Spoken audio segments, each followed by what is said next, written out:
Hi friends, welcome to our own नौकार digital institute. Friends, ITC chapter में हमारा discussion section 16 का हमने कंक्लूड किया था प्रीवियस सेशन में। आज उसमें आगे बढ़ते हुए एक बहुत इंटरेस्टिंग सेक्शन हम डिस्कस करेंगे। इट विल बी सेक्शन 17 जिसका जिसका स्टार्टिंग पॉइंट आज हम डिस्कस करेंगे फ्रेंड्स। ओके, प्रीवियस सेशन में हमने सेक्शन 16 कंक्लूड किया। एक फास्टेस्ट रिकैप हो जाए हमारे सेक्शन 16 का, जिसको अलग अलग 4 सब सेक्शंस में हमने इसको डिवाइड किया। सब सेक्शन 1 याद करो फ्रेंड्स, कौन आईटीसी अवेल कर पाएगा? जो भी हमारे वहां पे रजिस्टर्ड पर्सन होगा, याद करो फ्रेंड, जो भी हमारे वहां पे रजिस्टर्ड पर्सन होगा उसके ऊपर कुछ ना कुछ कंडीशंस इंपोज करेंगे, कुछ ना कुछ रिस्ट्रिक्शन इंपोज करेंगे। एंड जो मैनर होगी वो कौन सी होगी? As per section 49 which would be what friends? Chapter payment of tax. Okay, and that registered person will be entitled for what? Avail credit. अभी हम जो बातें कर रहे हैं वो फ्रेंड्स आईटीसी पुल में आपका जो क्रेडिट आएगा उसकी हम बातें करते हैं। अभी हम यूटिलाइजेशन की बातें कर रहे हैं नहीं, हम जो भी बातें कर रहे हैं it is all in relation to availment of ITC. Okay, so he will be entitled to take, मतलब अवेल क्रेडिट। कौन सी क्रेडिट वो अवेल कर पाएगा? Of input tax. Input tax कौन से सप्लाई के ऊपर उसने पे किया था? जो सप्लाई उसने बिजनेस पर्पस के लिए अवेल किया उसके ऊपर जो भी उसने टैक्स का पेमेंट किया उसकी वो क्रेडिट यहाँ पे अवेल कर पाएगा फ्रेंड्स। ओके, एंड ये अवेल कैसे, मतलब ये क्रेडिट उसको कैसे मिलेगी? Bye way of credit into electronic credit ledger. Done. चलो फ्रेंड्स, बाद में हमारा डिस्कशन था जो आज हम फोकस करेंगे। फ्रेंड्स, आपने जो भी सप्लाई पर्सनल पर्पस के लेवल किया उसके आपको आईटीसी अवेलेबल हो सकती नहीं है फ्रेंड्स। एंड एक और छोटी सी बात आपको ध्यान में रखने की कि पर्सनल बिजनेस दोनों साथ में होंगे तो जो आपका बिजनेस प्रपोर्शन होगा उतनी आपको आईटीसी मिलेगी। उसका कैलकुलेशन कैसे होगा? रूल नंबर 42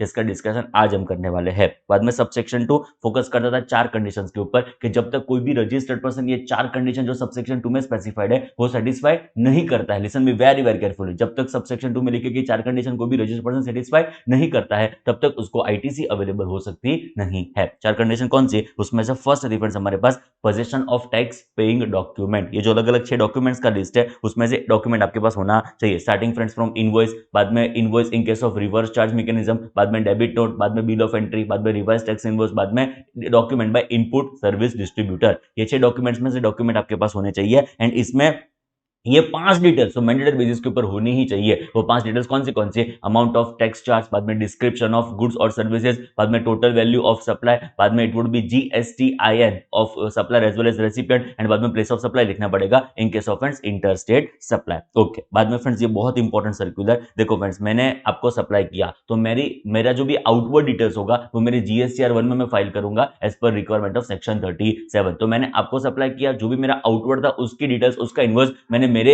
जीएसटी 1 में लेटर से रख दिया, मतलब उसको मैंने डिटेल्स डिस्क्लोज कर दी। तो फ्रेंड्स उसकी आपको पूरी आईटीसी अवेलेबल हो जाएगी। बट अनुष्का ने आपको जो सप्लाई किया था उसकी डिटेल्स उसने अपने जीएसटी 1 में फाइल नहीं की, तो उसके आपको मैक्सिमम कितनी आईटीसी मिलेगी? उसके आपको आईटीसी मिलेगी वो जो इनवॉइस के ऊपर आईटीसी होती होगी वो, उसको हम कंपेयर करेंगे मेरी एलिजिबल आईटीसी के साथ जिसका हम 10% करेंगे, बाद में करेंगे which ever is lower friends. Okay, तो सिंपल वर्ड्स में आपको बता दूं तो अपलोडेड इनवॉइसेस के आपको फुल आईटीसी मिलेगी एंड नॉट अपलोडेड इनवॉइस की आईटीसी कितने मिलेगी? तो ITC on not uploaded invoices उसको हम कंपेयर करेंगे किसके साथ? उसको कंपेयर करेंगे एलिजिबल आईटीसी के 10% के साथ विच एवर इज लोअर, उतनी आपको मैक्सिमम आईटीसी अवेलेबल हो सकती है फ्रेंड्स। ओके, बाद में आएगा हमारा क्लॉज बी।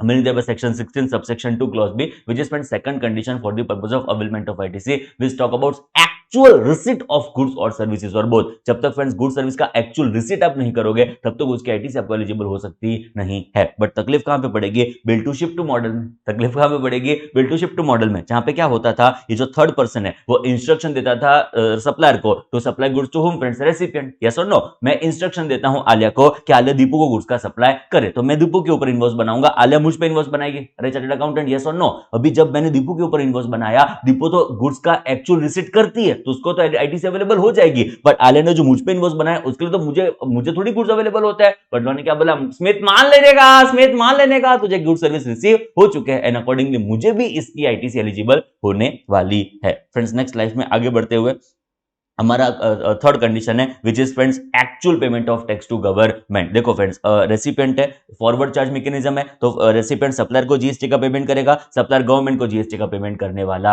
है। तो फ्रेंड्स हम ऐसा सिंपल स्टेप फॉलो करेंगे कि रेसिपिएंट होगा वो सेक्शन 41 के हिसाब से प्रोविजनल आईटीसी ले लेगा, बिकॉज रेसिपिएंट को नहीं पता होगा सप्लायर ने कब जाके गवर्नमेंट को जीएसटी का पेमेंट किया। अरे यस और नो? सप्लायर कब जाके जीएसटी का पेमेंट करता है वो रेसिपिएंट को थोड़ी पता होगा। तो रेसिपिएंट पहले प्रोविजनल आईटीसी अवेल कर देगा एंड बाद में सप्लायर गवर्नमेंट को जीएसटी का पेमेंट पेमेंट करेगा एंड हमारी जो रेसिपिएंट की जो प्रोविजनल आईटीसी थी वो फाइनल आईटीसी में कन्वर्ट हो जाएगी। बट जो सप्लायर गवर्नमेंट को जीएसटी का पेमेंट नहीं करेगा तो रेसिपिएंट ने जो प्रोविजनल आईटीसी लेके रखी है वो उसको वेव ऑफ कर देनी पड़ेगी, उसको कैंसिल करनी पड़ेगी, उतना आउटपुट टैक्स लायबिलिटी में ऐड कर देना पड़ेगा। बोलो clear? Then and in case of reverse charge mechanism क्या होगा कि रेसिपिएंट होगा वो पहले गवर्नमेंट को पेमेंट करेगा एंड गवर्नमेंट को पेमेंट करने के बाद उसकी आईटीसी डेफिनेटली उसको अवेलेबल होने वाली है फ्रेंड्स। ओके, बट छोटा सा ध्यान में रखना है फ्रेंड्स कि सप्लायर जो फॉरवर्ड चार्ज मैकेनिज्म के हिसाब से गवर्नमेंट को पेमेंट करता है वो यूटिलाइज करता है कैश लेजर आल्सो, वो यूटिलाइज कर सकता है credit ledger also. But in case of reverse charge mechanism, chartered accountant बरोबर याद करो, इन case of reverse charge mechanism friends यहां पे जब रेसिपिएंट गवर्नमेंट को जीएसटी का पेमेंट करेगा उसको एक ही लेजर यूज करने की परमिशन है। बोलो कौन सी? Cash ledger. गवर्नमेंट को पेमेंट करने के लिए रेसिपिएंट आईटीसी लेजर को यूज कर सकता नहीं है। हाँ, जो पेमेंट किया उसकी आईटीसी उसको अवेल हो जाएगी।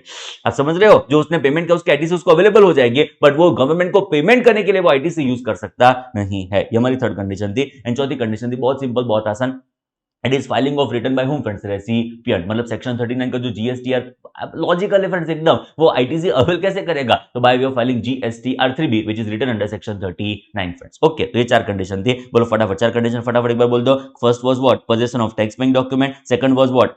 actual receipt of goods or services or both. Third was what friends? Payment of tax to government. And last was what? Filing of return. बोलो क्लियर? By recipient. चलो फ्रेंड्स आगे बढ़ते हैं। अभी सबसेक्शन 1 और बेसिक बातें थी, सबसेक्शन 2 कुछ कंडीशंस थी, अभी 3 प्रोविजोस हमारे पास अवेलेबल है। फर्स्ट प्रोविजो क्या कहता है? जो आप गुड्स लॉट में रिसीव करते हो, इंस्टॉलमेंट में रिसीव करते हो, तो आपको आईटीसी कब अवेलेबल होगी? आपको आईटीसी अवेलेबल होगी on receipt of last instalment. बोलो कब कब कब आईटीसी आपको अवेलेबल होगी? On receipt of last goods of instalment. मतलब जब आपको लास्ट इंस्टॉलमेंट के लास्ट लॉट मिला तब आपको आईटीसी की एलिजिबिलिटी आने वाली है फ्रेंड्स। पक्को? डन। नेक्स्ट स्टेप चेक करो, बहुत इंपॉर्टेंट, बहुत इंपॉर्टेंट फ्रेंड्स। स्मिथ ने आपको सप्लाई किया, बरोबर समझने का ट्राई करो। मैंने आपको सप्लाई किया तो आप मुझे पेमेंट करने के लिए लायबल हो गए। कितना पेमेंट आपको मुझे करना था? ये 10 लाख का वैल्यू ऑफ सप्लाई प्लस हमारा GST component which comes to what friends? 1,80,000। अरे यस और नो? यस। अभी फ्रेंड्स आप मुझे कब तक पेमेंट करोगे? आप मुझे पेमेंट करोगे लॉ के हिसाब से with in 180 days. Chartered accountant आप मुझे कब तक पेमेंट कर दोगे? With in 180 days. जो फ्रेंड्स आपने मुझे विद इन 180 डेज पेमेंट कर दिया, सुनना केयरफुली, सुनना केयरफुली, सुनना केयरफुली। जो आपने मुझे विद इन 180 डेज पेमेंट कर दिया तो कोई चिंता करने की जरूरत नहीं है फ्रेंड्स। ओके, बट जो मैंने आपको सप्लाई किया था, मैंने आपको इनवॉइस इश्यू किया था, मतलब आपने तो चारों कंडीशन सेटिस्फाई कर दी। Position of tax paying document, yes आपके पास डॉक्यूमेंट भी आ गया। बाद में actual receipt of goods services, yes आपने सर्विसेज को गुड्स को एक्चुअल रिसीव भी कर दिया। बाद में गवर्नमेंट को टैक्स का पेमेंट, यस मैंने उसके इनवॉइस के बेसिस के ऊपर, मेरा टाइम ऑफ सप्लाई आ गया था, वो टाइम ऑफ सप्लाई के बेसिस के ऊपर मैंने गवर्नमेंट को पेमेंट कर दिया टैक्स का। चार्टर्ड अकाउंटेंट यस और नो? आपने जो भी सप्लाई मुझसे रिसीव किया उसका टाइम ऑफ सप्लाई आ चुका था बेस्ड अपॉन इनवॉइस, तो मैंने उसका गवर्नमेंट को टैक्स का पेमेंट कर दिया। तो आपने उसकी आईटीसी भी अवेल कर दी एंड रिटर्न आपने फाइल भी कर दिया, बट आपका पेमेंट मुझे तो आया ही नहीं है। मैंने मेरी जेब से क्वालिटी गवर्नमेंट को पे कर मैं पे करके रखा हूं, बट आपको तो उसका लेटर से आपको तो उसका ऐसा रियलाइजेशन ही नहीं है, आपने तो मुझे पेमेंट ही नहीं किया। आप समझ रहे हो? मैंने 180 गवर्नमेंट को पेमेंट कर दिया 1,80,000 का, आपने उसकी आईटीसी भी अवेल करके बैठे हो, बट आप मुझे पेमेंट कब करोगे? पता चल रहा है? मेरा 10 लाख तो चलो ठीक है वो तो पे करोगे, बट 180 मैं मेरी जेब से पे करके बैठा हूं। लाओ पैसा, 180 लाओ, चलो।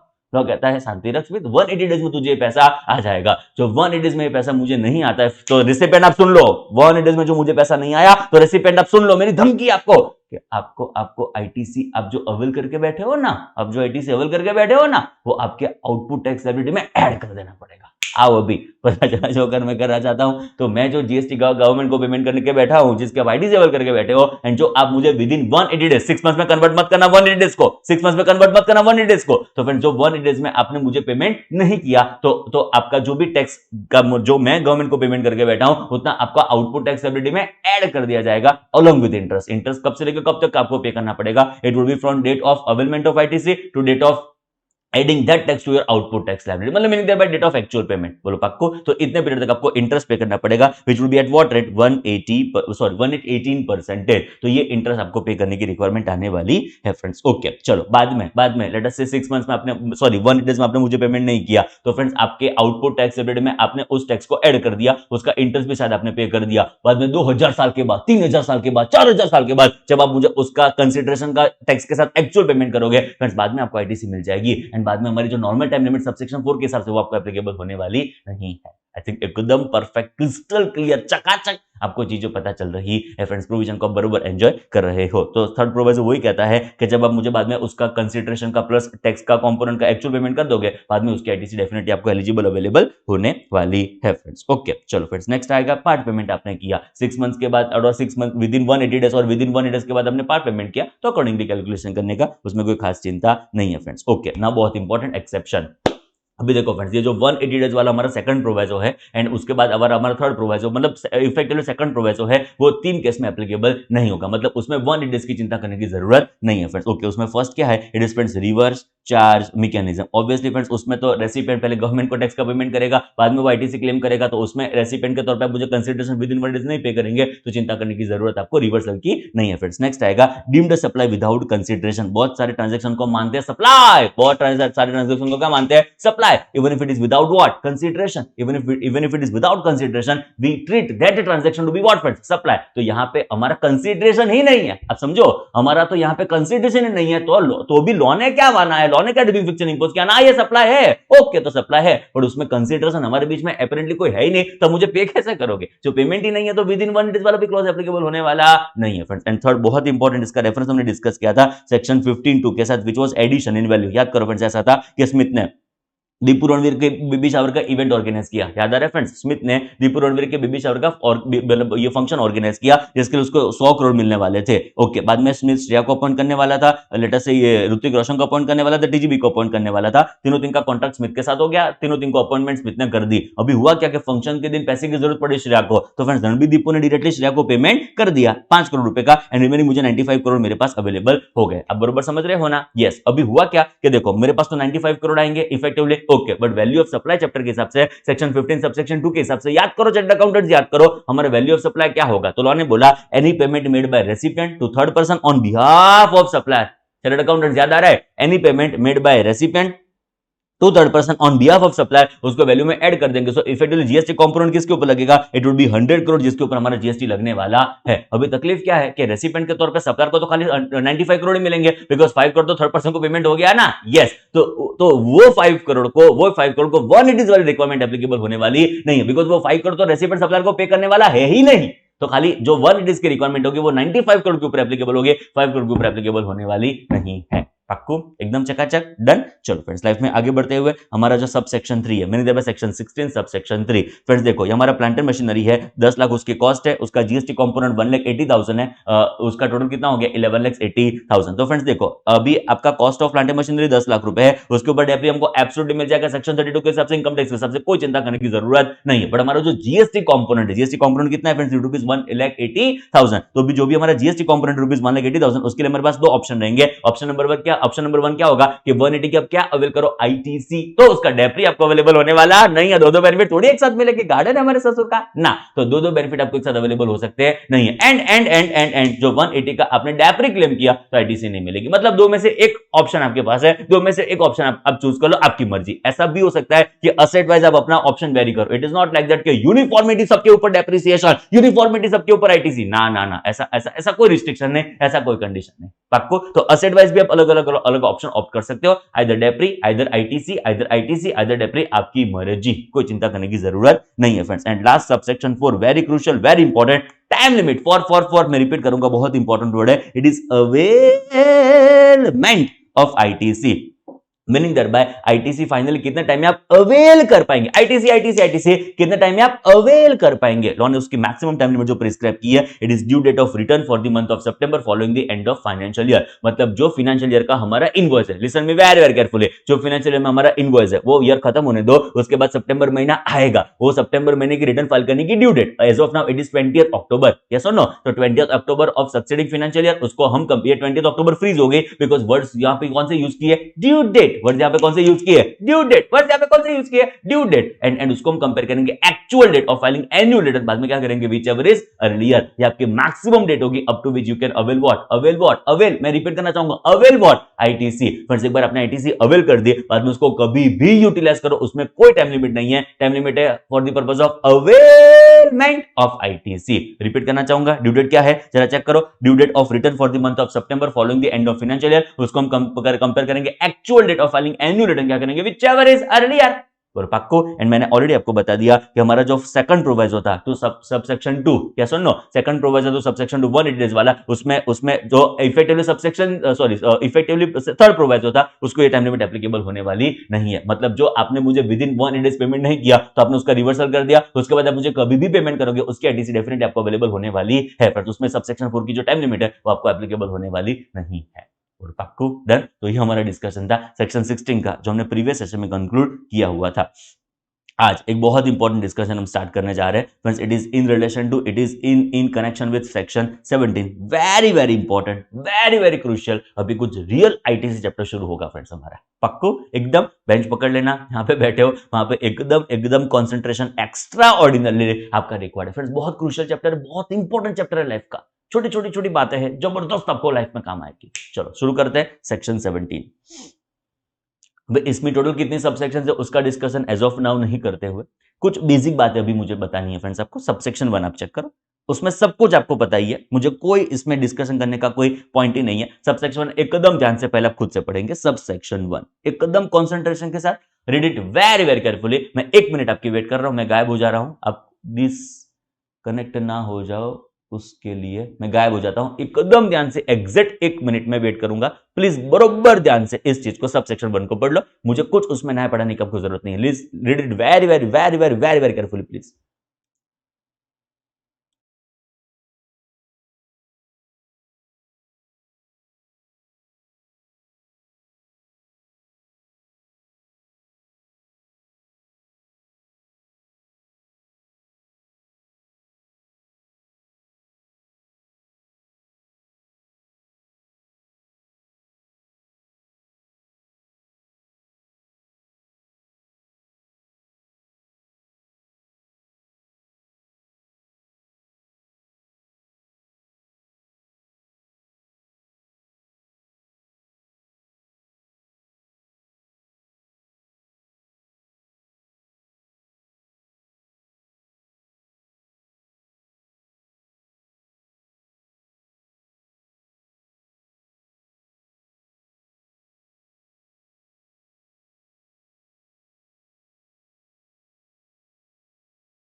बोलो फ्रेंड्स, पढ़ लिया? पक्को डन। चलो कुछ था ना, एकदम सिंपल, एकदम आसान। चलो सबसेक्शन 1 वेर गुड्स और सर्विसेज और both are used by registered person, check करो friends, partly for the purpose of any business and partly for other purposes. मतलब जो भी आप गुड सर्विसेज का यूसेज करते हो वो एक्सक्लूसिवली बिजनेस पर्पस के लिए नहीं है, वो एक्सक्लूसिवली पर्सनल पर्पस के लिए भी नहीं है, वो दोनों पर्पस के लिए है। बिजनेस पर्पस के लिए भी है एंड पर्सनल पर्पस के लिए भी है। Okay, meaning thereby it is business plus personal purpose. Okay, तो क्या करना होगा, चेक करो। Amount of credit shall be restricted to so much of the input tax। कितना मुझे आईटीसी मिलेगी, कितनी मुझे आईटीसी मिलेगी? so much of the input tax as is attributable to the purpose of his business। मतलब जो business personal purpose दोनों के लिए आप गुड सर्विसेज यूज करते होंगे, तो जितना बिजनेस यूसेज होगा, ए चार्टर्ड अकाउंटेंट्स, जितना बिजनेस यूसेज होगा उतना ही आपको क्रेडिट अवेलेबल होगा। ऑब्वियसली फ्रेंड्स, जितना बिजनेस यूसेज होगा उतना ही आपको आईटीसी अवेलेबल होने वाला। डन। तो सबसेक्शन 1 क्या बातें करता है कि आपका जो भी गुड्स एंड सर्विस आप यूज कर रहे हो वो बिजनेस प्लस पर्सनल पर्पस की बात हो रही है, it is business plus personal purpose इसकी यहां पे बात हो रही है। ओके, चलो नंबर 2।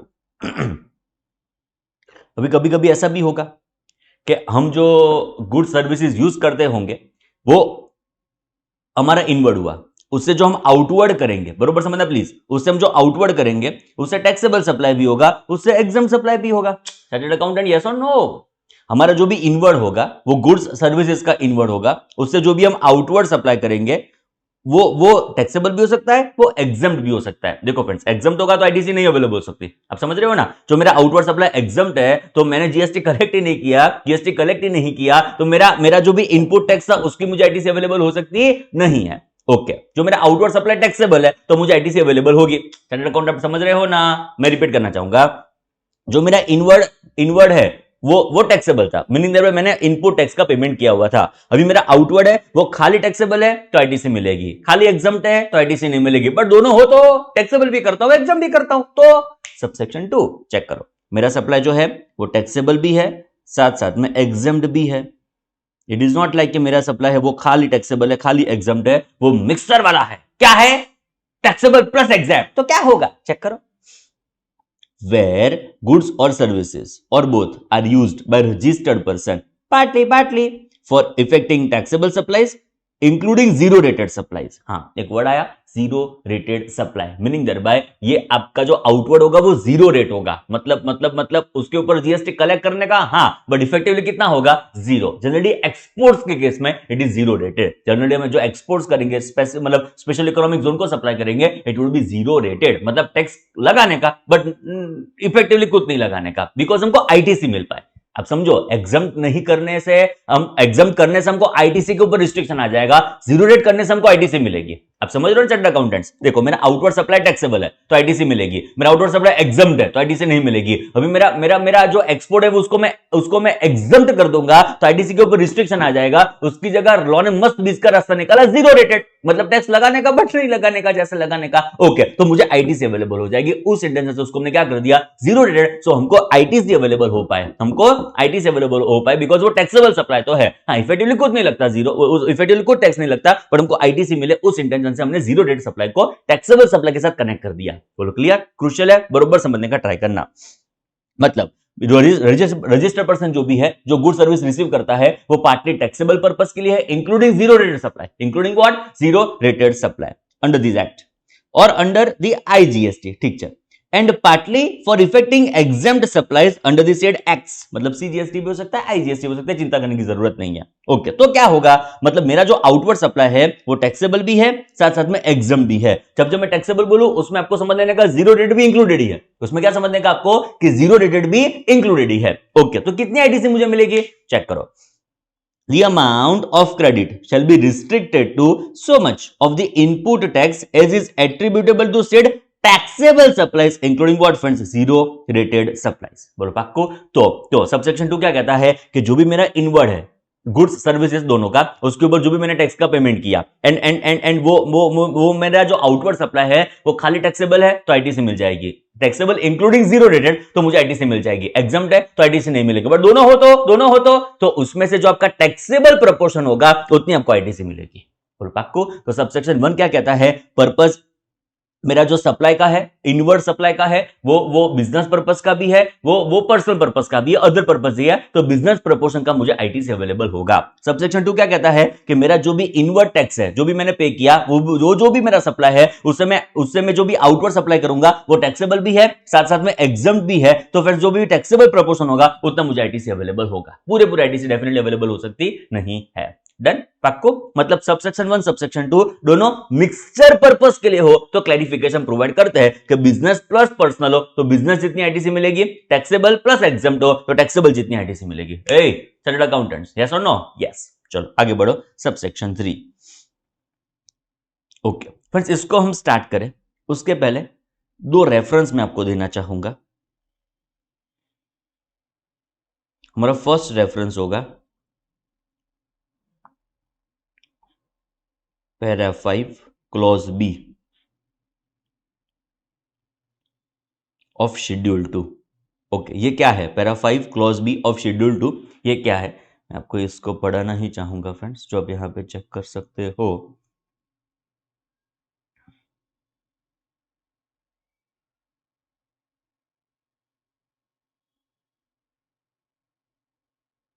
शेड्यूल टू तो बेसिक हमको पता है, इट इज क्लासिफिकेशन कि कोई भी सप्लाई गुड्स का है कि वो सप्लाई सर्विसेज का है, उसका क्लासिफिकेशन। कोई भी ट्रांजैक्शन क्लासिफाई करना जरूरी क्यों है? टाइम ऑफ सप्लाई अलग अलग है, इनवॉइस के रिक्वायरमेंट्स अलग अलग है, प्लेस ऑफ सप्लाई गुड्स के अलग है, सर्विस के अलग है, एक्सपोर्ट्स के रिक्वायरमेंट गुड्स के लिए अलग है, सर्विस के लिए अलग है। तो उसके लिए क्लासिफिकेशन जरूरी बनता है कि कोई भी ट्रांजेक्शन गुड्स का सप्लाई है कि सर्विसेज का सप्लाई है। ओके चलो फ्रेंड्स, तो आप चेक करो हमारा शेड्यूल 2 परफेक्ट मैनर में हो यहाँ पे तो अच्छी बात है। पैराग्राफ वाइज नहीं है फ्रेंड्स, एक काम करते हैं,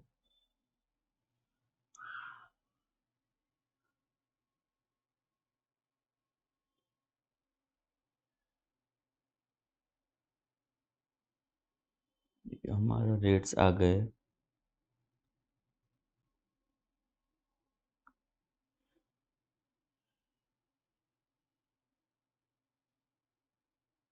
लास्ट में शेड्यूल होने चाहिए फ्रेंड्स लगभग, तो शेड्यूल 3 है, ओरिजिनल है शेड्यूल है फ्रेंड्स, ये CGST एक्ट का ही पार्ट है। शेड्यूल 2 जो आप यहाँ पे चेक कर सकते हो, हमारा जो रेफरेंस होगा वो पैरा 5 क्लॉज बी का होगा। चलो मतलब ये क्या करेगा, ऊपर भी आप चेक कर सकते हो हेडिंग भी, activities to be treated as supply of goods और supply of services. Okay para 5 clause B, हीरा पैरा 5 जो आप हेडिंग चेक कर सकते हो, सप्लाई ऑफ सर्विसेज, उसको सर्विस का सप्लाई मानना है, उसको सर्विस का सप्लाई मानना है, ऐसा लॉ ने बोल दिया, ऐसा शेड्यूल 2 ने बोल दिया। चेक करो, the following shall be treated as a supply of services namely, the following shall be treated as supply of services namely. Okay तो यहाँ पे चेक करो, नंबर रेंटिंग ऑफ पहला है हमारा, क्लॉज बी के ऊपर फोकस है, पर क्लॉज ए देख लो कॉन्फिडेंस आ जाएगा। क्लॉज ए क्या कहता है, it is renting of immovable property, मतलब प्रॉपर्टी रेंट पे देना सर्विस है, तो उसमें कौन सी बड़ी बात है, हाँ सर्विस है। आगे भी हमने चैप्टर एग्जाम्पशन में देखा हुआ है कि बोलो आरआर वाली कैटेगरी याद आई, क्या प्रॉपर्टी रेंट पे देना सर्विस है, हाँ वो सर्विस है, तो याद है फ्रेंड्स हमको कि प्रॉपर्टी रेंट पे देना सर्विस है। बी पढ़ो, बहुत important, construction of a complex building, civil structure और part thereof including a complex or building intended for sale to buyer wholly or partly, wholly or partly meaning thereby complex का construction करना, सुनना carefully, complex का construction करना service है, complex का construction करना service है। मैं रिपीट करना चाहूंगा, construction of complex is regarded as service, classified as service, except, check करो क्या लिखा, एक्सेप्ट मतलब अभी वो सर्विस नहीं है, entire consideration has been received after issuance of completion certificate wherever required by the competent authority or after its first occupation whichever is earlier। अभी देखो इसको थोड़ा सिंपल मैनर में आपको समझाने का ट्राई करो फ्रेंड्स। देखो क्या हुआ है फ्रेंड्स, ऐसा कि एग्जांपल के तौर पे आप बहुत बड़े चार्टर्ड अकाउंटेंट बन गए, मतलब आपने वेट इंक्रीज किया, ऐसा नहीं कह रहा हूं, पता चला आप फाइनेंशियली आप स्टेटस वाइज बहुत बड़े चार्टर्ड अकाउंटेंट्स बन गए, तो आपने क्या सोचा, लाओ जरा एक फ्लैट बुक करवाता हूं। आपने क्या सोचा, लाओ जरा एक फ्लैट बुक करवाता हूं। ओके खुद का तो बहुत बड़ा बंगलो था आपका 85 किलोमीटर का, बट आपने क्या सोचा कि इन्वेस्टमेंट पर्पस के लिए कुछ आए होंगे आपके पास थोड़े पैसे, तो आपने सोचा कि 5-1 करोड़ का फ्लैट आप बुक करवाना चाहते हो, 500 करोड़ का फ्लैट आप बुक करवाना चाहते हो एग्जाम्पल के तौर पर। ओके तो जो जो जगह पे फ्लैट बन रहा था वो लोकेशन सब कुछ आपको एकदम प्रॉपर लगा, आप वहां पे जाते हो, बिल्डर को बोलते हो कि अभी तो बिल्डिंग अंडर कंस्ट्रक्शन था, बिल्डिंग रेडी नहीं था, एक आध सैंपल फ्लैट रेडी था बट बाकी बिल्डिंग अंडर कंस्ट्रक्शन था, बीयू परमिशन नहीं आया था which is certificate of completion. Okay certificate of completion अभी तक उसका नहीं आया था, मतलब वो कौन देता है, वो फ्रेंड्स कॉम्पिटेंट अथॉरिटी देती है, वो जो भी म्युनिसिपल अथॉरिटी होगी वो आपको देगी कि अभी आपका बिल्डिंग कंप्लीट हो गया है, उसको बोलेंगे सर्टिफिकेट ऑफ कंप्लीशन, यस और नो, यस। ओके तो अभी आपने वो फ्लैट बुक करवाया, वो जो फ्लैट कैसा था, अंडर कंस्ट्रक्शन, अभी वो फ्लैट बन नहीं गया था, फ्लैट अभी अभी बन रहा था, अभी उसका कंस्ट्रक्शन चल रहा था, अभी वो फ्लैट बन नहीं गया था, अभी वो फ्लैट बन रहा था, तब आपने वो पैसे दिए, आपने बोला कि ये 500 करोड़ का फ्लैट है, अभी 100 करोड़ रखो, अभी 100 करोड़ रखो, सर्टिफिकेट ऑफ कंप्लीशन आएगा, मतलब बीयू परमिशन आएगी, सर्टिफिकेट ऑफ कंप्लीशन आएगा, उसके बाद रिमेनिंग 400 करोड़ आप उसको दे दोगे, रिमेनिंग 400 करोड़ उसको आप दे दोगे, ऐसा आपने नक्की किया, ये सर्टिफिकेट ऑफ कंप्लीशन। तो फ्रेंड्स ये अंडर कंस्ट्रक्शन जो आपने फ्लैट परचेस किया, एक छोटी सी बात पहले समझ लो फ्रेंड्स, देखो कोई भी इमूवेबल प्रॉपर्टी हमारे वहां पे गुड्स नहीं है, any immovable property is not regarded as goods in our GST, उसको हम गुड्स मानते नहीं है। कोई भी इमूवेबल प्रॉपर्टी का सप्लाई करो, इट इज नॉट गुड्स। मतलब जो मैंने रेडीमेड बिल्डिंग परचेस किया होता, जो मैंने रेडीमेड फ्लैट परचेस किया होता, जो मैंने रेडीमेड बंगलो परचेस किया होता, सपोज मेरा रेडी बंगलो जो मैं आपको बेचता हूं, it is not subject to GST. वो मेरे chartered accountants, it is not subject to GST. क्यों क्यों क्यों? अरे बिकॉज उसका रेडी मतलब मेरा इमूवेबल प्रॉपर्टी हो गया, वो लैंड बिल्डिंग जो भी ready, it is my immovable property, that is not goods, that can not be subject to GST. Yes और नो? यस। तो कोई भी जो इमूवेबल प्रॉपर्टी है मैं उसका आपको सप्लाई करूं, friends it is outside the scope of GST, उसको हम गुड्स मानते नहीं है। जो गुड्स मानते नहीं तो उसके ऊपर हम जीएसटी भी इंपोज कर सकते नहीं है। इतना बेसिकली हमारे मन में क्लियर हो चुका है। अरे यस और नो? यस। अभी आप समझो, ये अभी देखो रेडीमेड बिल्डिंग मैंने परचेस किया होता, इट इज नॉट गुड्स, जो बाय बाय टाटा, उसके ऊपर जीएसटी का स्कोप ही नहीं था। बट अभी जो मैं परचेस करता हूं, it is friends under construction property, it is not like ready constructed property I am purchasing, it is under constructing property that I am purchasing. तो क्या होगा? लॉ ने बोला it is classified as service. ओ chartered accountants बराबर समझने का try करो। लॉ ने क्या बोला? It is classified as what friends? Service. मतलब अंडर कंस्ट्रक्शन बिल्डिंग में परचेस करूंगा, उसके ऊपर जीएसटी लगेगा। Absolutely yes yes yes yes yes, it is classified. GST तो लगेगा, चलो ठीक है, पर गुड्स का सप्लाई क्या सर्विस का supply? It is supply of services as per para 5 clause B of schedule 2। उसको हम क्या मानेंगे? Supply of services. बोलो क्लियर इतना? हाँ। अभी देखो ऐसा हुआ, हाँ, तो कौन से अमाउंट के ऊपर जीएसटी लगेगा? 100 करोड़ के 400 करोड़ पूरे के ऊपर जीएसटी लगेगा। 500 crore will be subject to GST. चलो सर्टिफिकेट ऑफ कंप्लीशन आया, उसके पहले मैंने खाली 1 रुपया दिया था, बाकी पूरा बैलेंस मैंने सर्टिफिकेट ऑफ कंप्लीशन के बाद दिया, तो भी पूरे के ऊपर चार्टर्ड अकाउंटेंट्स बरोबर समझना, तो भी पूरे के ऊपर पूरे 500 करोड़ के ऊपर you will be subject to what friends? GST. पक्को? डन। चलो पूरा पैसा पहले ही दे दिया, 500 करोड़ मैंने पहले ही दे दिया, तो फ्रेंड्स बाद में तो कुछ दिया ही नहीं, चिंता करने की जरूरत नहीं है। Again enter will be subject to what? GST. एक ही कॉम्बिनेशन बचता है कि मैंने पूरा पैसा बाद में दिया, मैंने 500 करोड़ रुपए पूरे बाद में दिया, हाँ, तो उसको हम सप्लाई ऑफ सर्विस नहीं मानेंगे। तो वो तो इमूवेबल प्रॉपर्टी रेडीमेड हो गया। It can not be classified to be service, it can not be covered within the scope of GST. Now it is outside the scope of GST now because it is ready possession. आपके पास immovable property ready हो चुका है, certificate of completion तक आ चुका है friends. उसके बाद आप जो पूरा कंसिडरेशन देते हो, वर्ड्स वेरी इंपॉर्टेंट, आपने पूरा कंसिडरेशन सर्टिफिकेट ऑफ कंप्लीशन के बाद दिया, तो फ्रेंड्स उसको हम जीएसटी के स्कोप के बाहर रखेंगे। That can not be subject to, that can not be liable for GST. बोलो पक्को? डन। तो एक छोटी सी बात आप बरोबर समझ लो, लैंड बिल्डिंग इमूवेबल प्रॉपर्टी जो रेडी है, जीएसटी के स्कोप के बाहर है, आओ जो बाय बाय टाटा निकाल दो उसको। अंडर कंस्ट्रक्शन है, आ जाओ पिक्चर में। चलो शेड्यूल 2 आपको कहता है जो सर्टिफिकेट ऑफ कंप्लीशन के पहले थोड़े से भी आपने पैसे दे दिए, थोड़े से भी आपने पैसे दे दिए, it is classified as service. It is classified as what friends? Service. Entire amount, entire value will be subject to liable for what friends? GST. And जो आपने पूरे पैसे सर्टिफिकेट ऑफ कंप्लीशन के बाद दिए, तो उसको हम सप्लाई ऑफ सर्विस नहीं मानेंगे, तो उसको हम सप्लाई ऑफ सर्विस मानने वाले नहीं है। आई थिंक आप समझ गए जो मैं कन्वे करना चाहता हूं, वो एकदम चकाचक, एकदम क्रिस्टल क्लियर। यस और नो? यस। चलो फ्रेंड्स, अभी हमारे ये कंटेंट के ऊपर वापस आओ। पहले एक बार ये पढ़ लो, कंस्ट्रक्शन ऑफ अ कॉम्प्लेक्स। पहले वो हेडिंग पढ़ लिया। नंबर 5 में it is supply of services, following shall be treated as supply of services, namely number 1 तो हमको पता है renting of immovable property. Number B वापस एक बार देख लो, construction of a complex building, civil structure और पार्ट देयरऑफ इंक्लूडिंग कॉम्प्लेक्स और building intended for sale to buyer होल्डली और पार्टली। मतलब construction is regarded as what friends? Service.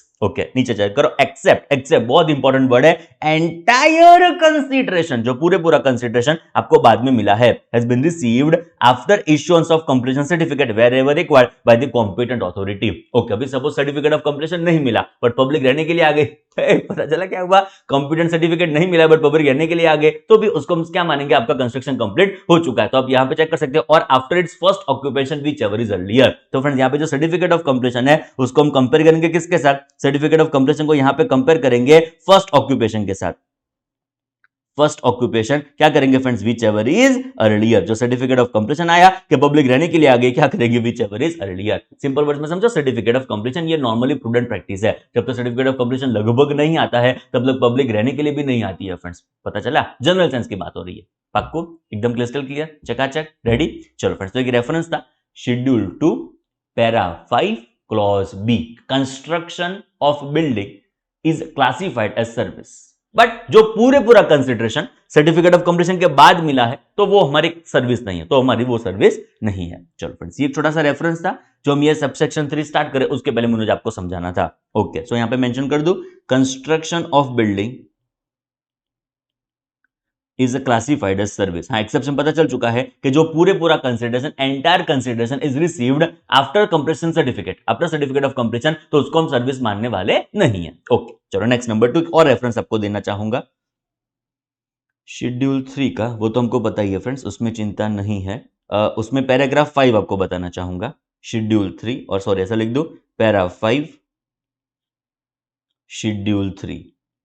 Schedule 3 हमको पता है friends, it is what friends, negative list. उसमें जो भी सर्विसेज, जो भी ट्रांजैक्शंस कवर होंगे फ्रेंड्स, उसको हम सप्लाई ट्रीट करते नहीं है। ये हमारा शेड्यूल 2 हो गया। अभी शेड्यूल 3, उसमें पैरा 5, जो आप यहां पे चेक कर सकते हो, sale of land and sale of building. 5 number ध्यान से देखो chartered accountants, sale of land last पढ़ लो, कॉमा के बाद सेल ऑफ बिल्डिंग, वो हेडिंग पढ़ो। शेड्यूल 3 का मतलब भी क्या होता है, हेडिंग पढ़ो, एक्टिविटीज और transactions, activities or transactions which shall be treated neither supply of goods nor supply of services। मतलब ये जो भी ट्रांजैक्शंस 1 2 3 4 5 6 हमारे पास अवेलेबल है, ना वो गुड्स है ना वो सर्विस है, वो कुछ नहीं है, वो कुछ नहीं है, वो पूरे जीएसटी के स्कोप के बाहर है। आओ जो बाय बाय डाटा, वो पूरे entirely they are outside the scope of GST, उसके ऊपर कभी भी हम जीएसटी इंपोज कर सकते नहीं है। इतना हमारे मन में क्लियर। चलो उसमें नंबर 5 में क्या लिखा, लैंड बिल्डिंग का सेल, जो मैंने आपको बताया कि land building is outside the scope of GST. कैसे, यहां से नेगेटिव लिस्ट आपको बताया, जरा चेक करो, sale of land and building is outside the scope of what friends, GST. उसके ऊपर हम जीएसटी इंपोज कर सकते हैं नहीं है, उसके ऊपर हम जीएसटी इंपोज करने वाले नहीं है। बट नंबर 5 में आगे पढ़ो, sale of land and sale of building, but आगे चेक करो, sale of land and subject to clause B of para 5 of schedule 2। एकदम चकाचक, वर्ड टू वर्ड परफेक्ट पता चल रहा है। चार्टर्ड अकाउंटेंट्स वापस एक बार, subject to clause B of para 5 of schedule 2, मतलब schedule 2 which is classification, para 5 मतलब transactions regarded as supply of services, उसमें clause B which is what, construction, is classified to be what friends, service.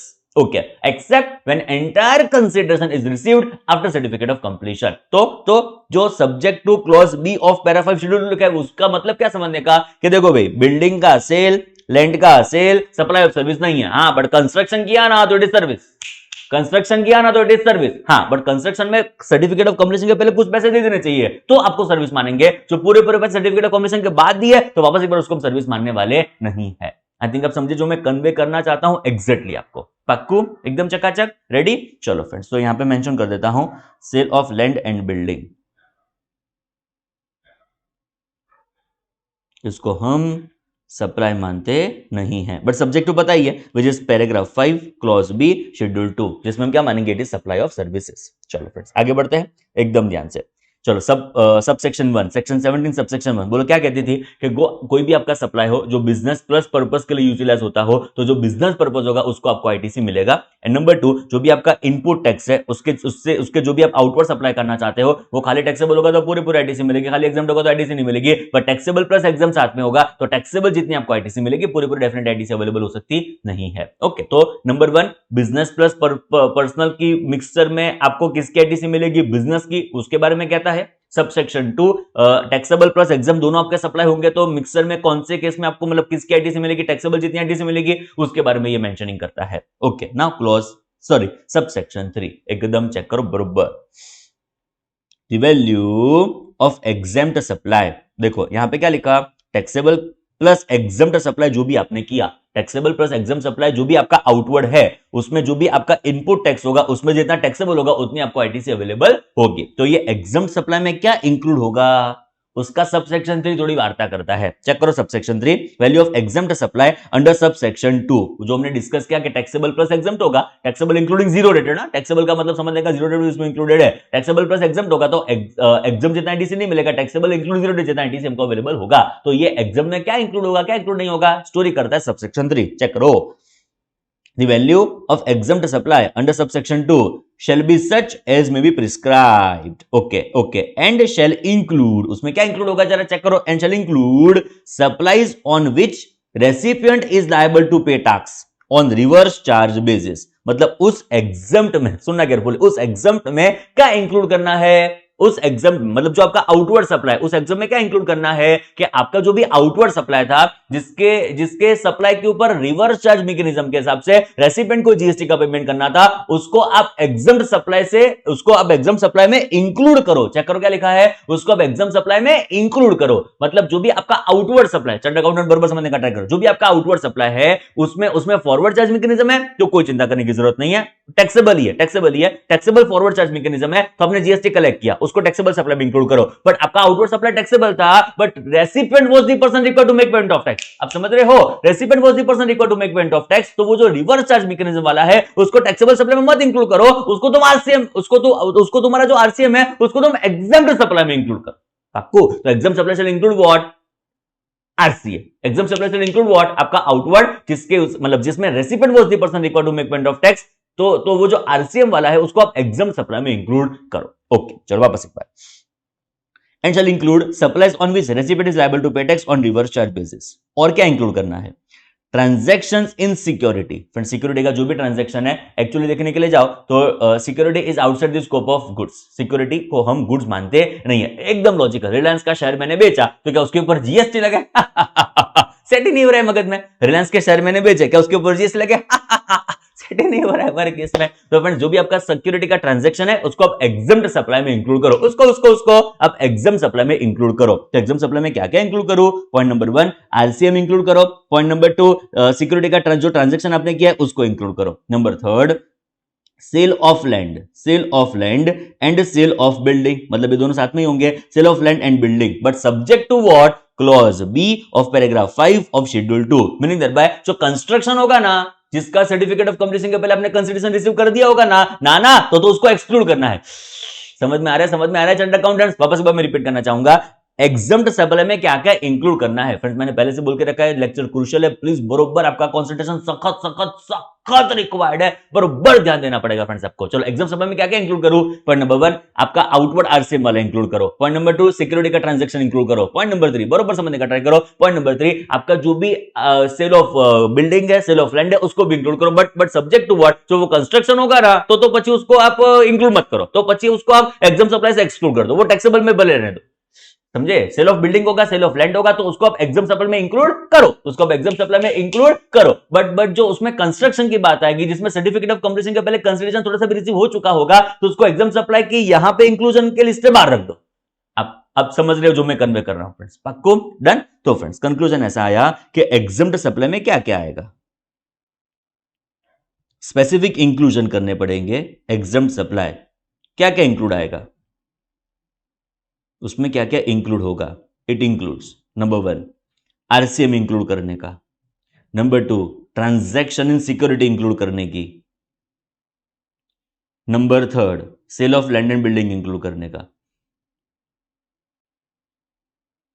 हाँ, but हमको पता है कि जो उसमें कंस्ट्रक्शन होगा एंड सर्टिफिकेट ऑफ कंप्लीशन के पहले पैसे आ गए होंगे, थोड़ा सा भी पैसा आ गया होगा, तो उसको हम वापस एक बार सर्विस मानेंगे, उसको हम एग्जाम सप्लाई में ये स्पेसिफिक इंक्लूजन में कंसीडर करने वाले नहीं है। तो एग्जाम सप्लाई के 3 इंक्लूजन्स, एक आरसीएम, एक ट्रांजैक्शन इन सिक्योरिटी एंड एक sale of land and building. Okay, उसको एग्जाम सप्लाई में स्पेसिफिकली इंक्लूड करना होगा। क्यों है ये इंक्लूजन, वो कैलकुलेशन करेंगे तब पता चलेगा। अभी हमारा थ्योरी बेस मजबूत कर रहे हैं फ्रेंड्स। चलो आगे बढ़ो। एक्सप्लेनेशन बहुत आसान है, बहुत सिंपल है। For the purpose of this subsection, meaning the subsection 3, the expression value of exempt supply shall not include, और बाप रे बाप, वापस मना कर दिया, shall not include value of activities or transactions specified in schedule 3। मतलब जो शेड्यूल 3 के हमारे ट्रांजेक्शन है उसको आप एग्जाम सप्लाई में इंक्लूड मत करना, जो भी हमारे जीएसटी के स्कोप के बाहर है। आप समझ रहे हो? जो भी हमारे एक्टिविटीज 1 2 3 4 5 6 जो भी हमारे जीएसटी के स्कोप के बाहर है, उसको आप एग्जाम सप्लाई की डेफिनेशन में इंक्लूड मत करना। ओके, एक्सेप्ट दो specified in paragraph 5 of this schedule. मतलब याद आ गया? पैराग्राफ 5 में तो क्या लिखा था? Sale of land and building, sale of land and building. हाँ, उसको इंक्लूड करो, बिकॉज वो तो स्पेसिफिक इंक्लूड करना है, वो तो स्पेसिफिकली इंक्लूड करना है, उसको इंक्लूड करो। बट शेड्यूल 3 में जो भी एक्टिविटीज है जिसको हम सप्लाई नहीं मानते हैं, उसको तो मत इंक्लूड करो, उसको तो मत इंक्लूड करो। ओके, सो एग्जाम सप्लाई का एक एक्सक्लूजन भी आएगा, जो यहां पे मेंशन कर देता हूं। Exempt supply excludes, it excludes what? Activities, और ऐसा लिख दो simple, schedule 3। It excludes what? Schedule 3। चलो, तो एग्जाम सप्लाई इस सब सेक्शन 2 के पर्पस के लिए क्या होगा, उसका कुछ इंक्लूजन है, उसका कुछ एक्सक्लूजन है। क्या उसका इंक्लूजन है? रिवर्स चार्ज मैकेनिज्म उसका इंक्लूजन है, ट्रांजैक्शन इन सिक्योरिटी उसका इंक्लूजन है, sale of land and building उसका इंक्लूजन है। क्या उसका एक्सक्लूजन है? शेड्यूल 3 में जो भी ट्रांजैक्शन एक्टिविटीज कवर्ड है वो उसका एक्सक्लूजन है। आई थिंक बरोबर चकाचक परफेक्ट मैनर में आप समझ रहे हो फ्रेंड्स। चलो डन, बोलो। बहुत आसान था, बहुत सिंपल था। सबसेक्शन 1 फ्रेंड्स इन डिटेल बहुत प्रॉपर मैनर में हर एक प्रोविजंस को, हर एक चैप्टर को, हर एक सेक्शन के अंदाज को हमको समझना है फ्रेंड्स। चलो सबसेक्शन 1 बिजनेस पर्पस के लिए प्लस पर्सनल पर्पस के लिए जो आपका लेटर से सप्लाई आप रिसीव कर रहे हो, गुड सर्विस का कंजम्पशन कर रहे हो, तो फ्रेंड्स जितना बिजनेस प्रपोर्शन होगा उतना आपको आईटीसी मिलेगा। पर्सनल पर्पस का आईटीसी डेफिनेटली अवेलेबल हो सकता नहीं है, तो बिजनेस प्रपोर्शन जितना आपको आईटीसी मिलेगा। चलो फ्रेंड्स, जब हम बात करते हैं आपका जो भी इनवर्ड था वो जो आउटवर्ड करने वाला है वो टैक्सेबल भी है, वो एग्जाम भी है, तो फ्रेंड्स हमको टैक्सेबल जितना क्रेडिट मिलेगा, एग्जाम जितना हमको आईटीसी अवेलेबल होने वाला नहीं है। जितना टैक्सेबल प्रोपोर्शन होगा उतना हमको आईटीसी डेफिनेटली अवेलेबल होगा। ओके, एग्जाम सप्लाई जितना आईटीसी अवेलेबल नहीं होगा। एंड सबसेक्शन 3 ने पीएचडी कर दिया एग्जाम सप्लाई के ऊपर कि एग्जाम सप्लाई में 3 चीज इंक्लूड होगी, 1 चीज एक्सक्लूड होगी। 3 चीज कौन सी इंक्लूड होगी? रिवर्स चार्ज मैकेनिज्म आपको उसको एग्जाम सप्लाई में इंक्लूड करना पड़ेगा। Point number 2 transaction in security exempt supply में आएगा। Sale of land and building exempt supply में आएगा। हाँ, बट कंस्ट्रक्शन होगा तो उसको हमने सर्विस क्लासिफाई कर दिया, उसको हम टैक्सेबल मानेंगे। पॉइंट नंबर 2 किसको एक्सक्लूड करना है? एक्सक्लूड करना है शेड्यूल 3 को, एक्सक्लूड करना है शेड्यूल 3 को, but except what? Sale of land and building, because वो तो स्पेसिफिकली ऊपर हमने कवर कर दिया। Sale of land and building को शेड्यूल 3 को हमने एग्जाम सप्लाई में इंक्लूड नहीं किया, but excluding what? Sale of land and building, because sale of land and building को तो स्पेसिफिकली हमने एग्जाम सप्लाई की डेफिनेशन में इंक्लूड करके रखा हुआ है फ्रेंड्स। बोल पाक्को, एकदम क्लियर, चकाचक, डन। चलो वेरी गुड। अभी फ्रेंड्स हमको आइडेंटिफाई करना है कि ये बिजनेस प्लस पर्सनल होगा तो बिजनेस जितना आईटीसी मिलेगा, टैक्सेबल प्लस एग्जम्प्ट होगा तो टैक्सेबल जितना आईटीसी मिलेगा। यस और नो? एग्जाम जितना आईटीसी नहीं मिलेगा, बट कितना मिलेगा वो तो बताओ, कितना मिलेगा? हाँ, बिजनेस प्रपोर्शन जितना मिलेगा, टैक्सेबल प्रोपोर्शन जितना मिलेगा, बट एग्जैक्ट अमाउंट बताओ ना कितना मिलेगा। कैलकुलेशन कैसे करना है? हमको क्वांटिटेटिव अमाउंट बताओ, कितना मिलेगा वो बताओ। फाइनली अभी नहीं रहा जाता है, हमको क्यूरियोसिटी हो रही है कितना मिलेगा। कब से बोल रहे हो? बिजनेस जितना मिलेगा, टैक्सेबल जितना मिलेगा, बट बताओ ना कितना मिलेगा। उसके लिए हमारे पास अवेलेबल है रूल नंबर 42, जो अब यहां पे चेक कर सकते हो। Methodology, rule number 42, methodology for apportionment of credit on inputs and input services and reversal thereof। Rule number 42 क्या करेगा? जो आपके इनपुट्स एंड इनपुट सर्विसेज, जैसे मैं chartered accountants very very carefully, जो आपके इनपुट्स एंड इनपुट सर्विसेज जो आप टैक्सेबल प्लस एग्जाम सप्लाई के लिए यूज कर रहे होंगे, जो बिजनेस प्लस पर्पस पर्सनल के लिए यूटिलाइज करते होंगे, तो उसका एग्जैक्टली क्वांटिटेटिव अमाउंट हमको कितना आईटीसी के तौर पे मिलेगा, उसका ये आपको क्लासिफिकेशन करके देगा, उसका ये अमाउंट आपको बताएगा। चलो फ्रेंड्स, उसके बाद आएगा हमारा रूल नंबर 43, जो अब यहां पे चेक कर सकते हो। It is friends rule number 43, heading ही पढ़ना है अभी, चिंता ना करो friends. Methodology of apportionment of credit of capital goods and reversal thereof। वापस एक बार, रूल 42 किसके बारे में बोलता है? Inputs and input services. Rule 43 किसके बारे में डिस्कस करेगा? It will be all about capital goods. मतलब इनपुट्स एंड इनपुट सर्विसेज के लिए हमारे पास जो रूल अवेलेबल है, it is rule number 42। Capital goods के लिए जो हमारे पास रूल अवेलेबल है, it is friends rule number 43।